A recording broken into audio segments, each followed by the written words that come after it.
A red swimsuit poster once sold more than 12 million copies, plastered across bedrooms, dorm rooms, even military barracks, and turned Farrah Fawcett into America's national dream with nothing but a smile. But what few people know is this. Farrah herself chose that swimsuit, did her own hair, approved the final shot, and made more money from the royalties than she ever did from playing the most famous angel in the United States. She wasn't made by Hollywood. She made herself, then paid the price for it. On the outside, Farrah was the symbol of liberated beauty. Feathered hair, radiant eyes, fame so intense she needed bodyguards. But on the inside, her life felt like a long sentence, trapped in the prejudice that she was just a pretty face, dissected by the media, loved as an image, not as a human being. She walked away from Charlie's Angels at the height of its success, was sued, mocked, and dismissed, then rewrote her fate through roles so raw and painful they left nothing hidden. But behind that smile was never a happy life. It was love affairs that drained her, betrayals she couldn't stop in time, an episode of abuse that turned acting into reality, and a cancer diagnosis surrounded by stigma, forcing her to fight not only death but the cruel, judgmental gaze of society itself. Farrah Fawcett was never just an angel. She was a war. What's terrifying in Farrah Fawcett's story isn't that she was seen as a symbol. It's that people assumed the symbol was born under the spotlight. But Farrah did not begin with lights. She began in a place nothing like Hollywood. Blistering sun, salty wind, and a Texas childhood where beauty was not a privilege, but sometimes something that made you feel stared at so long you wanted to disappear. Farrah was born on February 2, 1947 in Corpus Christi, Texas, under her birth name, Mary Farrah Lenny Fawcett. She was the younger daughter in the family with one older sister. Her mother, Pauline, was a devoted homemaker, the kind of woman who kept the house smelling like hot meals, filled with check-ins, filled with a quiet sense of safety. Her father, James William Fawcett, worked in the oil fields as a contractor, a harsh job full of risk, demanding the kind of Texas discipline men were raised on. Speak less, endure more, never complain. That father raised Farrah differently. He spoke and acted as if his home didn't need a fragile little girl to be overprotected. He wanted both daughters trained like the sons he never had, strong, tough, willing to take the hard part. Farrah grew up with sports, with days running wild outdoors, with the feeling that her body could do more than simply be pretty. She loved tennis, swimming, horseback riding, fishing, hunting, interests that made her more of a tomboy than a doll on display. And perhaps that was exactly what saved her from being swallowed whole, even as a child, by the one thing life would repeat again and again: other people's gaze. Because Farrah was watched. Early. At school, on the street, in stores, adults would casually stop to stare at her as if she were something rare. Compliments like angel clung to her childhood so persistently they stopped being compliments and began to feel like labels you could never peel off. Farrah wasn't the kind of child who enjoyed showing off. Friends and people who grew up with her often remembered a girl who was gentle, friendly, not rude, not arrogant, sometimes even shy around attention. She didn't need to become kind to impress anyone. She was kind by instinct. She treated people fairly, and she was willing to stand up for those who got bullied. Beauty made people curious, but her warmth made it impossible to hate her. Farrah's family was Roman Catholic, and she began school at St. Patrick's Parish School. The strictness of the faith, the structure of a Catholic school, the lessons of morality, everything formed in her a deeply classic core, family-oriented, believing in decency, always holding a clear line in her mind between what should and should not be done. For a time, She even thought about becoming a nun, not because she wanted to hide from the world, but because she felt confused when she realized she was starting to have feelings for men while being taught she must remain pure. That confusion didn't last, but it left something important behind. Farrah was not the kind of woman who lived recklessly, no matter how vicious the rumors later tried to paint her. She had once been a modest, proper girl, raised inside a very traditional value system, and that was exactly why the collision with Hollywood later would hurt so much. By high school at W.B. Ray High School, Farrah was almost boxed in by her title, voted most beautiful all 4 years. For many people, that would have been glory. For Farrah, at times, it felt like a cage. Because when the world keeps repeating that you're beautiful, it forgets to ask who you are. But she never became distant. She kept living like a Texas girl, simple, energetic, not fussy, not needing heavy makeup just to feel confident. After graduation, Farrah entered the University of Texas. She started in microbiology, then switched to art, a turn that was completely Farrah. She always wanted to prove she was more than a face. She lived at Mayfair House and joined the Delta Delta Delta sorority. There, her reputation for beauty flared even bigger. She was voted one of the 10 most beautiful co-eds in the country, a title powerful enough to turn a college girl into a national talking point. People claimed young men would drive for hours just hoping to catch a glimpse of her walking across campus. But if you look closely, Farrah at this stage was not an arrogant star in the making. She seemed more like someone being pulled by a current she wasn't even sure she wanted, and increasingly, that current flowed straight toward Hollywood.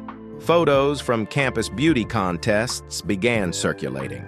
Some accounts say an agent or someone in the industry saw them and tried to reach her, pursuing her for a long time.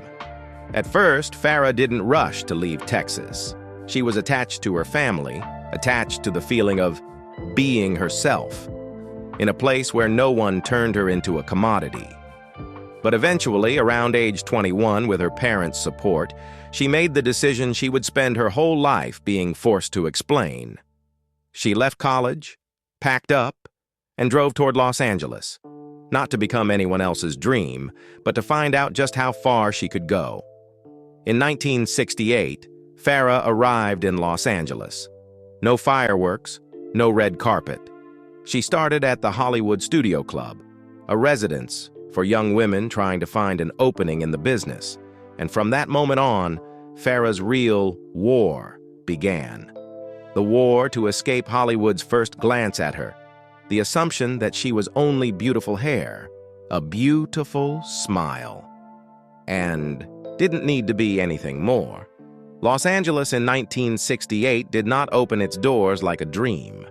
It was cold, crowded, and full of girls as beautiful as Farrah, only with one difference. They were willing to be swallowed. Farrah wasn't. She entered that city with something Hollywood rarely expects from a pretty blonde: clarity. She knew she was being watched, but she did not rush to hand control over to that gaze. Farrah's early years unfolded in the classic slow but steady way. No sudden explosion, only small, consistent steps, just enough to survive without losing herself. She signed a contract with Screen Gems, earning about $350 a week at the beginning. Not a number that turns anyone into a star, but a ticket to stay in the game. In a city where rent alone could break a dream, $350 a week was proof the studios saw something in her worth investing in. Then commercials arrived like a survival route. Ultra Bright, toothpaste, Wella Balsam, other brands, even Mercury cars. Farrah appeared in those brief frames, but every appearance worked like a needle, pinning her face into the public memory. At that point, she didn't have the power to choose meaningful roles. She only had the power to exist. And to exist inside this system, she had to learn how to stand in front of the camera without letting the camera turn her into decoration. Small television roles began lining up into a quiet chain of stepping stones. I'd Dream of Jeannie, The Flying Nun. Parts so minor that later almost nobody would even remember the character names. But for Farrah, those roles weren't meaningless. They were real training. Learning how to wait, learning how to be rejected, learning how to walk out of a set with a calm smile, even after being reduced to pretty is enough. She built experience silently, like someone hardening her endurance, preparing for a big moment she didn't even know was coming or how it would arrive. And then March 1976, everything changed.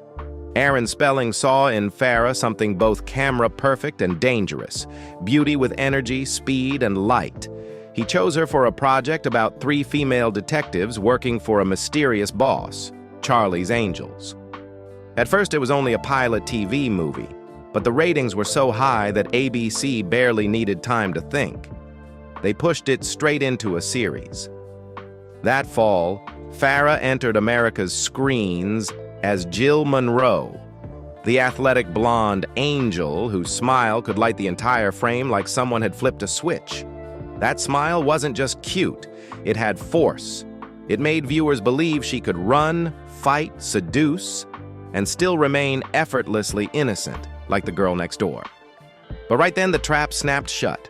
Charlie's Angels was mocked as jiggle TV, television that hovered around bikinis, tight outfits, and deliberate camera moves designed to sell sex more than story. Farrah understood that immediately. She could feel herself becoming the center of an image extraction machine. The camera knew exactly where to stop, the lighting knew exactly how to touch her hair, and the audience knew exactly what they were buying each night. But the irony was brutal. The more the show was looked down on, the more violently it exploded.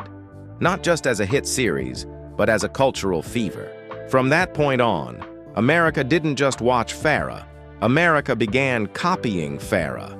The Farrah hair craze spread through every salon, from major cities down to the smallest towns. Women carried Farrah's photo into hair shops, demanding that exact cut, even though the truth was, it was almost impossible to mass copy. It needed rollers, real skill, and the right face structure and jawline to even remotely work. And still, millions wanted to try, as if having Farrah's hair could make life a little brighter. In popularity polls, Farrah shot up like an arrow. She became the breakout star, the most talked-about face, the most loved, leading the rankings, taking home major popularity awards like People's Choice.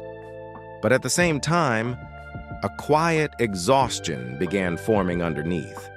The feeling that the entire world was gripping her through something shallow, hair, smile, body, while what she wanted them to see was the real human being behind all that light. Farrah had reached the top, and right there at the top, she started to feel like she couldn't breathe.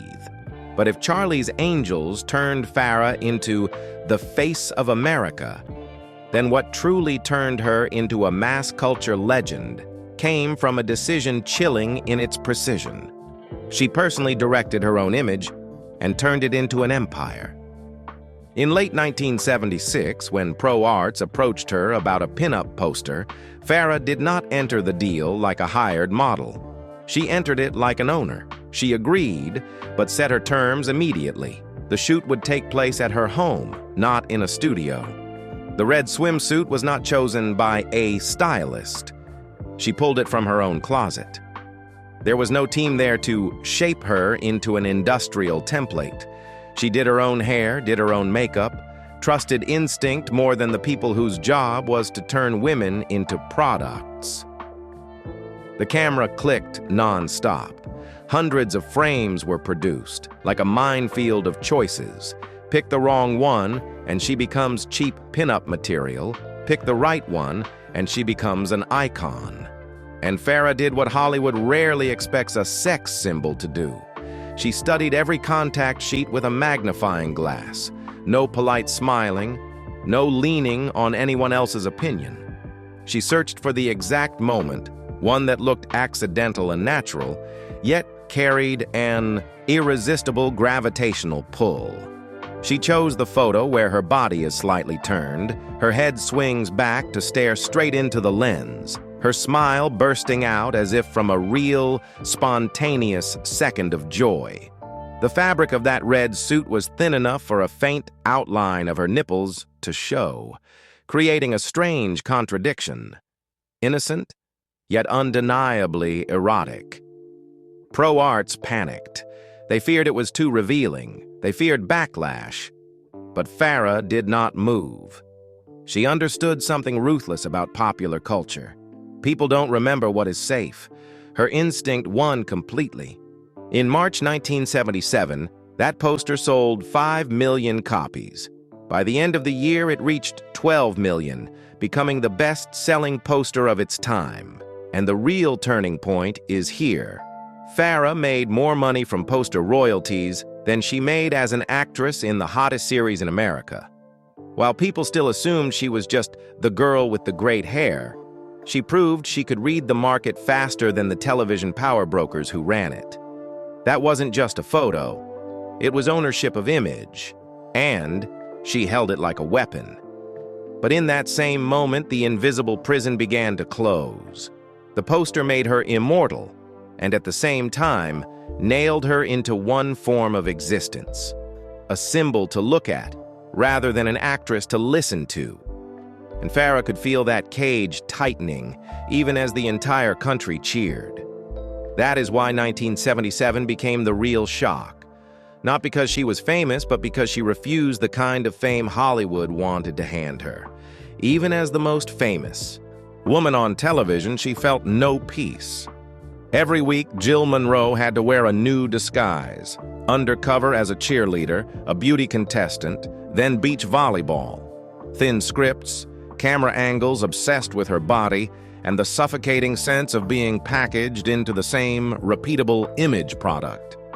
Farrah could see her future if she stayed, richer, bigger, yet slowly dying inside a role that did not allow her to grow. So she chose what Hollywood called insanity. She walked away from the hit show after only one season, 22 episodes, right at the peak. The entire industry froze, because nobody walks away from a gold mine while it is still erupting. Aaron Spelling struck back with lawyers. The contract was pulled out. 5 seasons, not 1. Farrah was thrown onto the front pages as arrogant, as the girl who didn't know her place, as the woman who had been given everything yet still demanded more. But if you look closely, this was not a reckless tantrum. It was a survival decision. She chose self-determination over money and peak status. The battle ended in a bitter compromise. Farrah did not return fully. She agreed to appear as a guest star in 6 episodes over the next 2 seasons. Jill Monroe walking in and vanishing like a ghost of the golden era Farrah had just cut, open with her own hands.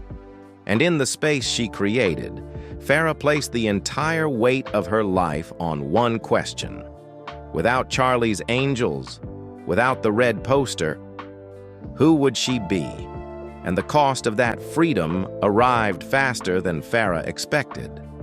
Because when she stepped out of the golden cage of Charlie's Angels, Hollywood did not run after her to pull her back.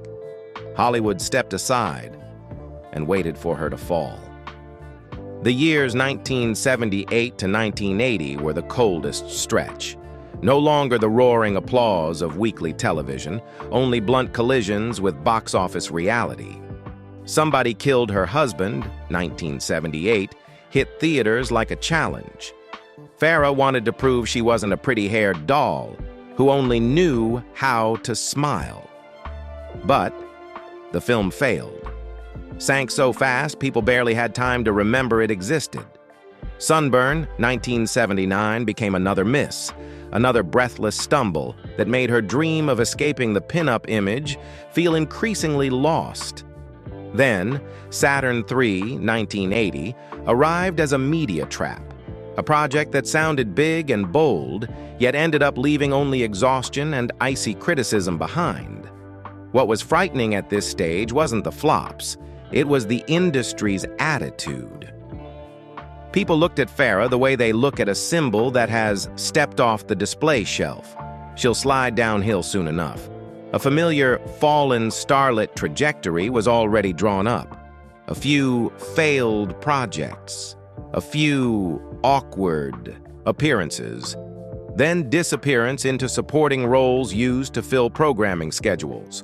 To many, that outcome felt almost logical for a girl who dared to walk away from the peak. But Farrah had a different kind of pride. She didn't fight them with explanations. She fought with the one choice Hollywood hates the most: doing things that were no longer beautiful to look at. In 1983, Farrah stepped onto the off-Broadway stage in Extremities, and that was the moment all of New York sat up straight. The role gave her not even a millimeter to lean on glamour.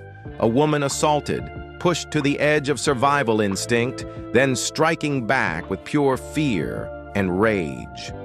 No angel smile, no shampoo commercial hair, only a trembling body, a mind torn apart, and an anger that left the audience unable to breathe comfortably.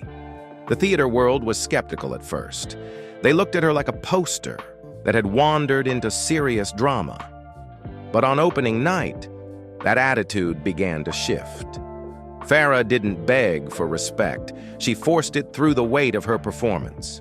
And at the same time, fame revealed its darker nature in a way that cannot be romanticized. A stalker once caused a disturbance in the audience, screaming about photos and letters, turning an artistic space into something filthy and obsessive. Police arrived, handled it quickly, and everything moved on. But Farrah understood it clearly. To many people, she still wasn't an artist. She was property, something they believed they had the right to invade. Then in 1984, Farrah did something even bolder. She allowed her entire aura to be stripped away on camera in the burning bed. In the film, she became Francine Hughes, a wife battered to the end who finally sets the bed on fire while her husband sleeps. This was not the kind of role that makes audiences love you. This was the kind of role that makes them hurt. Farrah appeared on screen, bruised, drained, worn down, like a woman crushed by life too many times. No beautiful hair, no flattering light, no glamour to save the image. And that rawness became her strongest answer to everyone who mocked her after Charlie's Angels.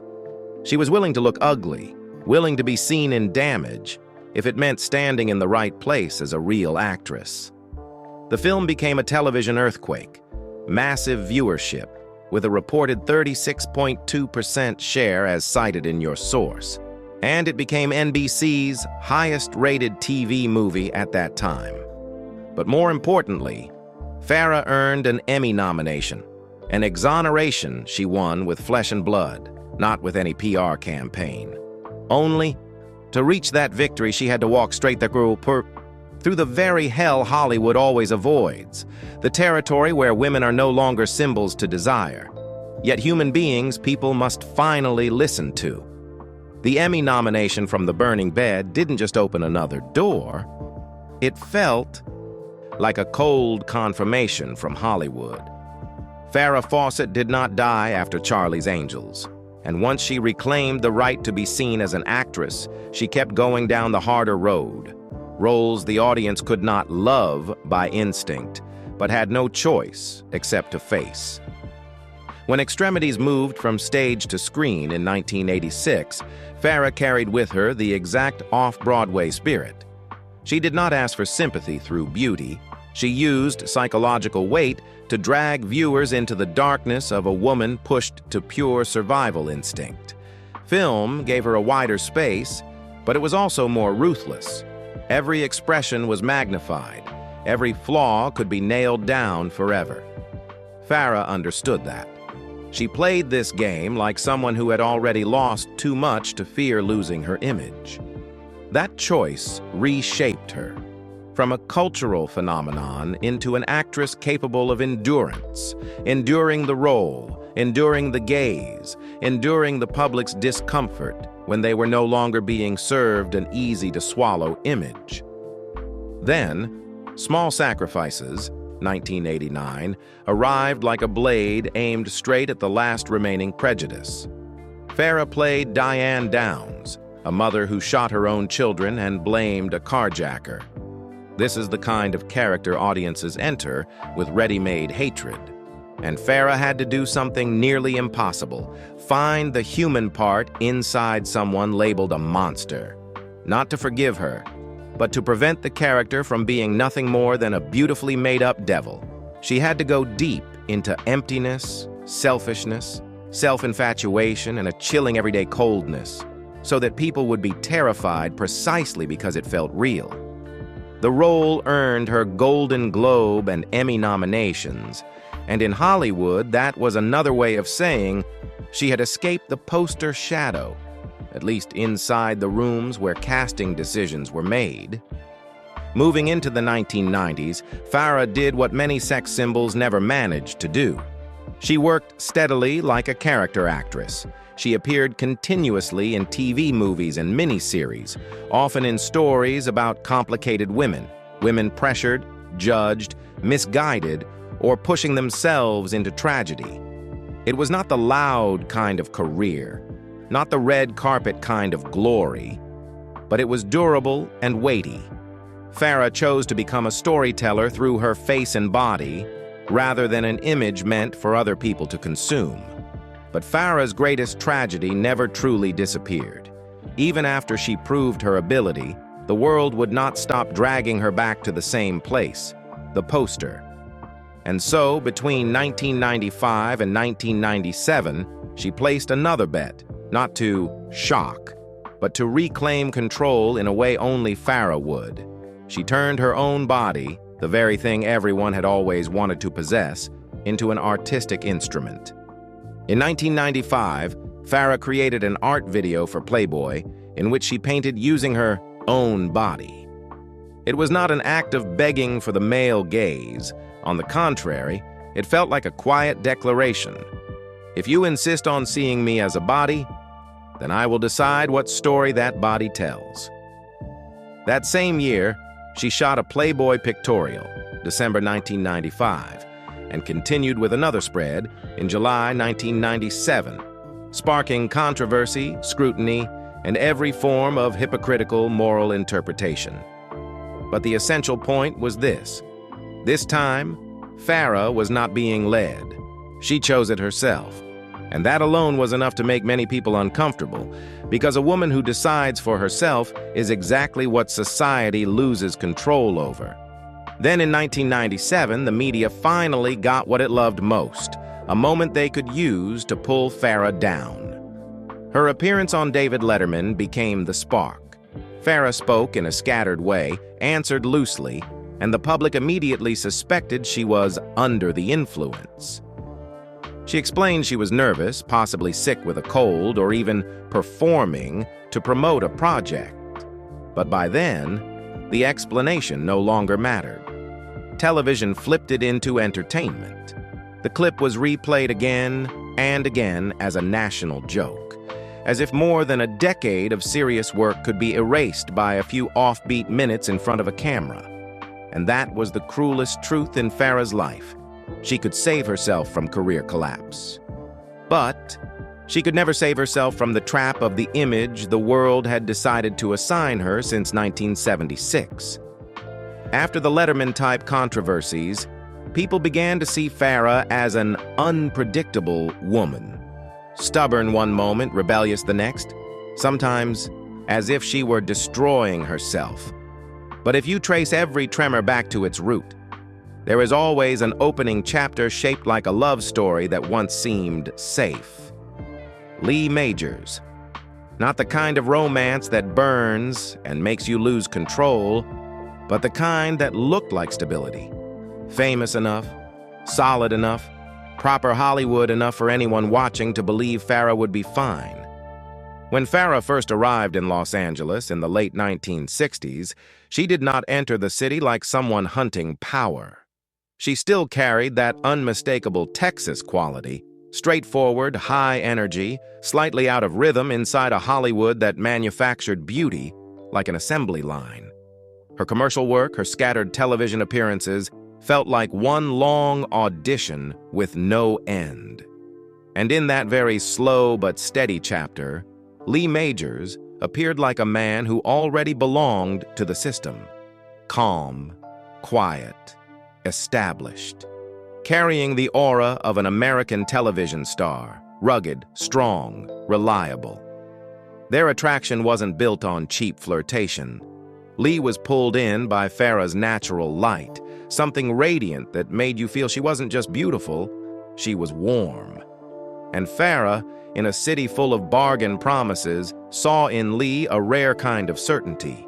He didn't show off, didn't shove her into the fast lane. He felt like a place she could lean on without having to perform.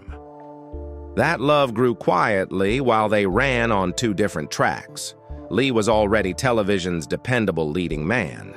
Farrah was still grinding. Auditions, photo shoots, commercials, learning how to stand upright in an industry that always wanted women to bend so they would fit the mold. You could say those years of dating were a rare stretch of calm in Farrah's life, because before the Charlie's Angels storm, she was still seen as a person, not yet stamped with the word icon. In 1973, they married. To the media, it was Hollywood royalty. He was the masculine television star, she was the rising beauty, fresh, luminous, exploding with promise. On paper, Farrah stepped into marriage as if stepping into the perfect position inside the fame ecosystem. And it did lift her into a new tier, not only socially, but in the way Hollywood legitimized her beauty.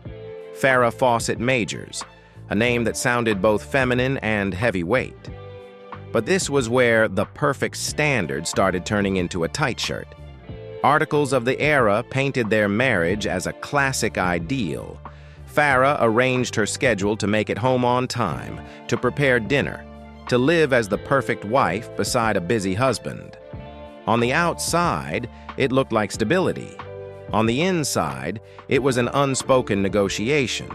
Love in exchange for order, and that order almost always favored Lee's rhythm over Farrah's. The most painful part of that marriage wasn't loud arguments. It was that they loved in different ways. Lee carried the instinct of a man who believed in family as a pillar. To him, husband and wife meant one rhythm, one roof, one routine. But Farrah, despite loving Lee, had something inside her that could not accept spending her entire life defined as a TV star's wife. She did not want the world's gaze to stop at one introduction, Lee Majors' wife. She wanted her own name, her own career, her own voice, and above all, the right to steer herself. They had no children. In a marriage like this, that absence wasn't just a private detail. It unintentionally strengthened the sense that they were living parallel lives rather than building a shared center to return to. As Lee's filming schedule grew harsher, and the $6 Million Man pushed him to peak stardom, domestic life became something squeezed between timetables, quick meals, rushed sleep, waiting for each other through exhaustion. Farrah was still climbing then, trying to do everything right, so she wouldn't be labeled the ambitious wife. But ambition wasn't something she switched on after marriage. It had been in her since the day she left Texas. It simply reached the point where it could no longer be hidden. Then, 1976 hit like a flood.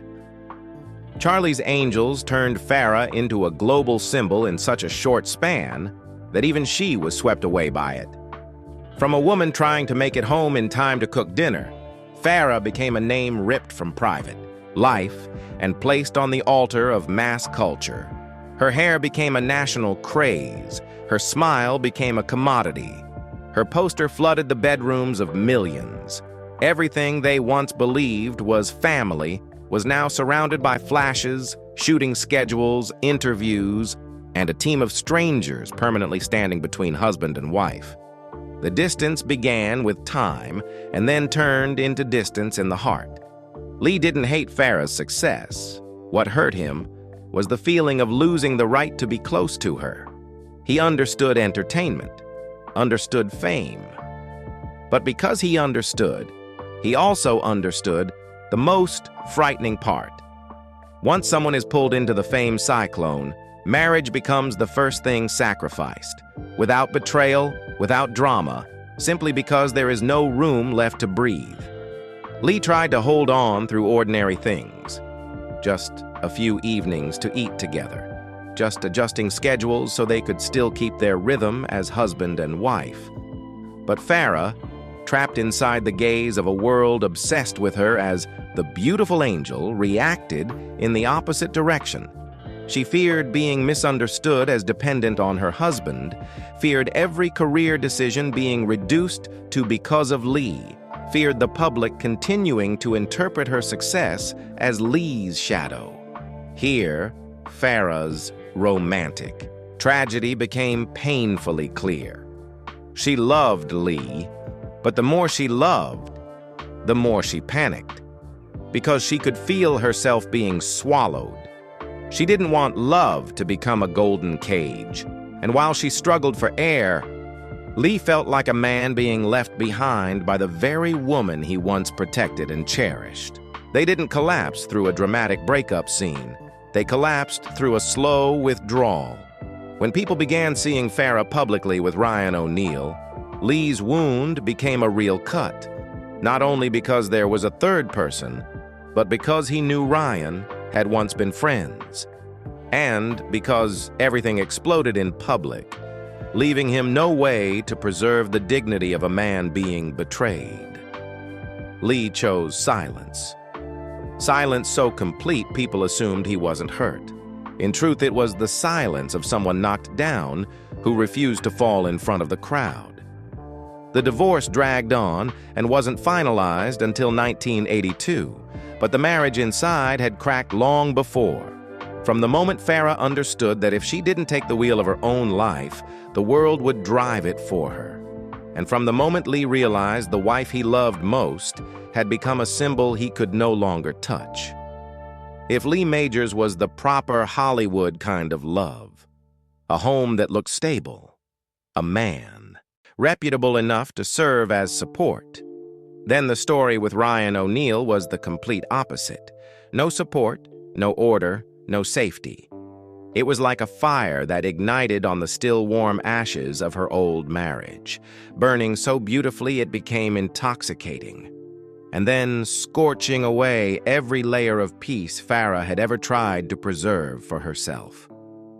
As Farrah and Lee began to fracture, her life turned into a stretched-out sequence of days pulled tight between lights, shooting schedules, the press, and a loneliness that existed even inside her own house. In an irony so strange it sounds like a cruel joke of fate, Lee Majors himself was the one who opened the door that led Ryan into Farrah's life. There was a period when Lee was away working, and he asked Ryan, a friend in the industry, to stop by and check on Farrah. A harmless request on the surface, but it was like placing a dangerously magnetic man into Farrah's world at the exact moment she was weakest. She was famous to the point of suffocation and starving for someone who could make her feel like a woman again, not a symbol. Ryan O'Neal didn't enter with patience or careful tenderness. He entered with force-field energy, handsome, rebellious, seductive, reckless, the kind of man who makes every rule feel small. The crowd called it chemistry. Farrah felt it, in a rougher, more primal way. The sensation of being seen as a real human being, desired, pulled out of the cage of her manufactured image. With Ryan, Farrah didn't have to be an angel. She didn't have to hold the right kind of smile. She was allowed to be moody, allowed to be hot, allowed to be careless. That love ignited while she was still legally bound to Lee, turning everything into something both euphoric and painful. Photos of Farrah and Ryan appearing publicly, hand in hand, smiling on red carpets, didn't just drive the tabloids insane. They turned her private life into a public arena. For Lee, it was humiliation forced into the center of the square. For Farrah, it was like jumping off a cliff, instant freedom, but no net beneath her.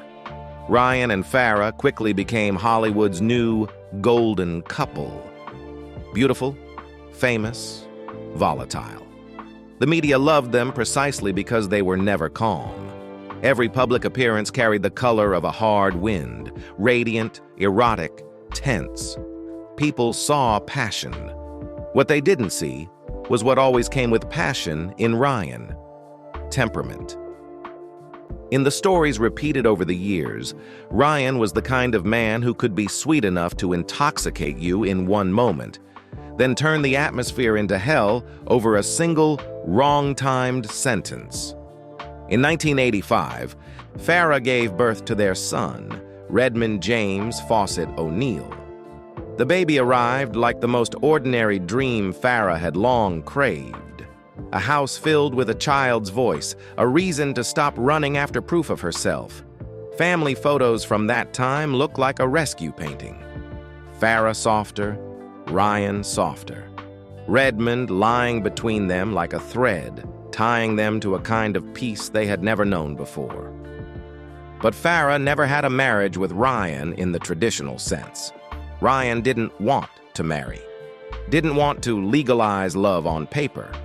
He liked the idea that their relationship existed outside rules, romantic in theory, but to a woman who had spent her entire life fighting to control her own destiny. It was also a warning. Without clear boundaries, everything can easily become chaos. Farrah accepted it, partly because she loved him, partly because she believed she was strong enough to control the game. In reality, Ryan was the one who always controlled its rhythm. Their years together became an exhausting loop. Mad love, fights, breakups, returns. Many described them as addicted to each other. Farrah was often pushed into the role of the keeper of the home, the one who calmed things down, the one who tried to turn a collision-filled relationship into something that could last. Ryan carried an entire ecosystem of mess: possessiveness, rage, past relationships, children, from earlier bonds, family conflicts. All of it spilled onto Farrah's shoulders while she was still fighting the biggest chain of her life. The public would not allow her to age, to fail, to weaken. At times, accounts from people close to Ryan suggested an even darker layer. Tatum O'Neal, Ryan's daughter, would later accuse her father of violence toward Farrah, emphasizing that Ryan had a terrifying temper. While every story inside a famous family is complex and controversial, the mere existence of that accusation is enough to show that Farrah was not loving an easy man. She loved a man who required constant vigilance. And the cruelest part was this: Farrah still returned, again and again. Redmond grew up in a home where love and war shared the same living room. There is a detail so cold it hurts. In one recalled memory, Redmond once said that if his parents didn't stop fighting, he would do something foolish to himself. A child doesn't say that for drama. He says it out of desperation. Farrah understood that. The more she tried to save the family, the more the relationship strangled her with the pressure to keep holding everything together. By the late 1990s, betrayal exploded in the most brutal way. Farrah discovered Ryan having an affair with Leslie Ann Stevenson, inside the most intimate space of all. Not a hallway rumor, not a blurry tabloid photo, but something witnessed directly. For Farrah, that moment wasn't simple jealousy. It was the collapse of her last remaining trust. After years of sacrifice, endurance, returning, forgiving, what she received was still a slap across her self-respect. She left immediately. In her 50s, starting over is not romantic like the movies. It is an escape from a relationship that has drained you like a battlefield. After that wound, Farrah reached for something that sounded logical. Stability. The man who appeared at this stage was Canadian producer James Orr. Compared to Ryan, Orr seemed calmer, more private, less stormy, the kind of man people choose when they are exhausted by fire. But Farrah's tragedy was this. She walked out of a blaze and into a dark room. The relationship with James Orr quickly revealed its ugliness. Control, jealousy, demands, explosive anger. The breaking point came in January 1998. An argument escalated into violence. Orr was accused of attacking Farrah, slamming her head onto the floor, choking her, forcing her to fight back to escape, even smashing a car window with a baseball bat in desperate survival. Police intervened. Orr was arrested, taken to court, and convicted. The shock lies in the bitter irony. The woman who had shaken America by portraying a battered wife in the burning bed became a real victim in real life. Farrah stood in court and described what happened.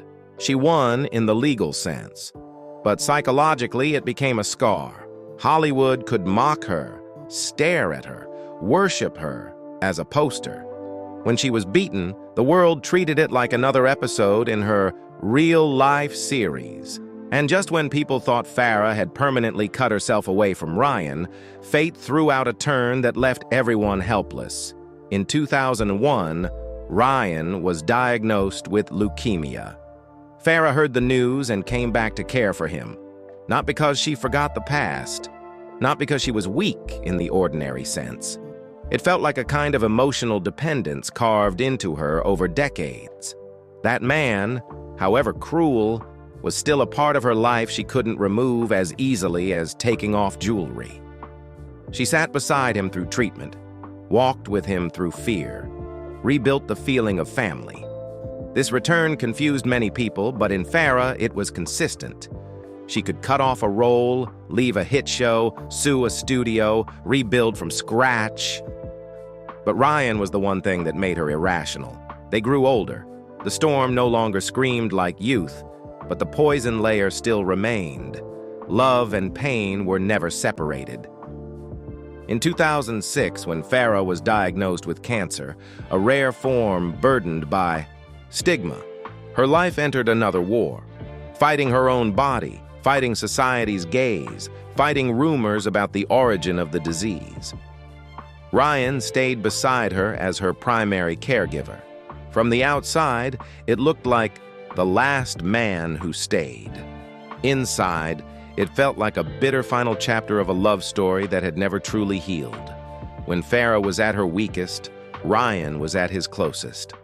In her final days in 2009 at the hospital in Santa Monica, when she was exhausted, when time's doors were closing, Ryan did the one thing he had avoided for decades. He proposed.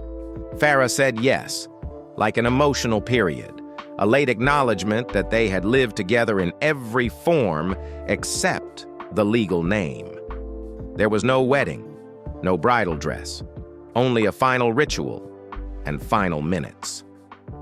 On the morning of June 25, 2009, Farrah died with Ryan at her side.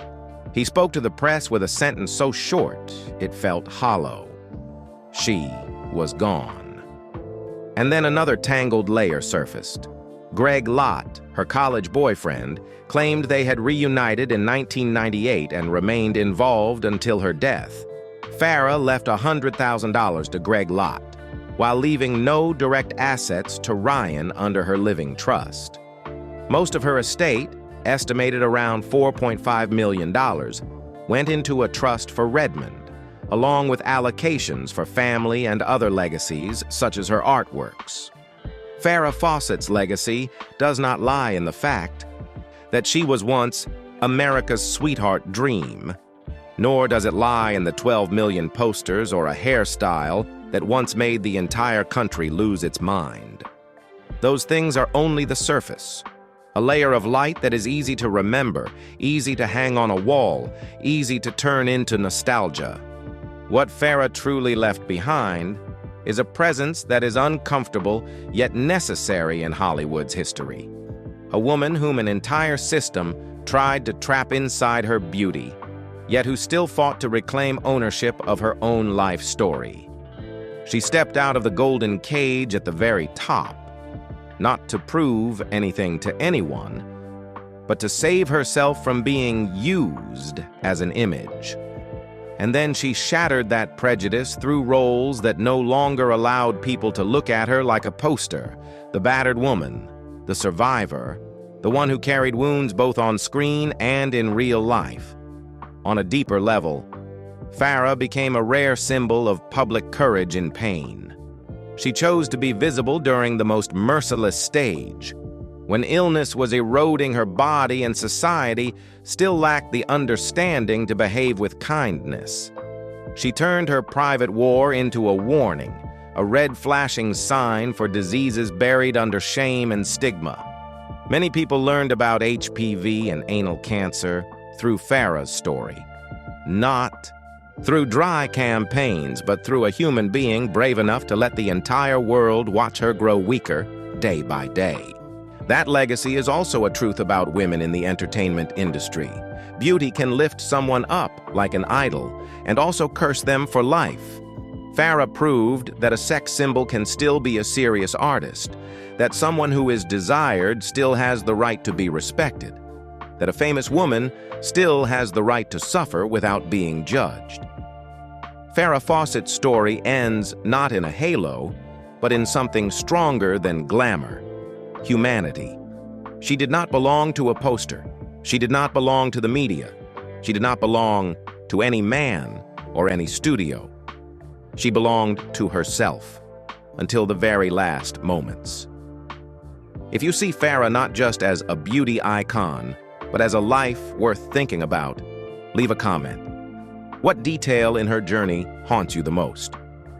And don't forget to hit like and subscribe so we can continue exploring the immortal souls of the art world together.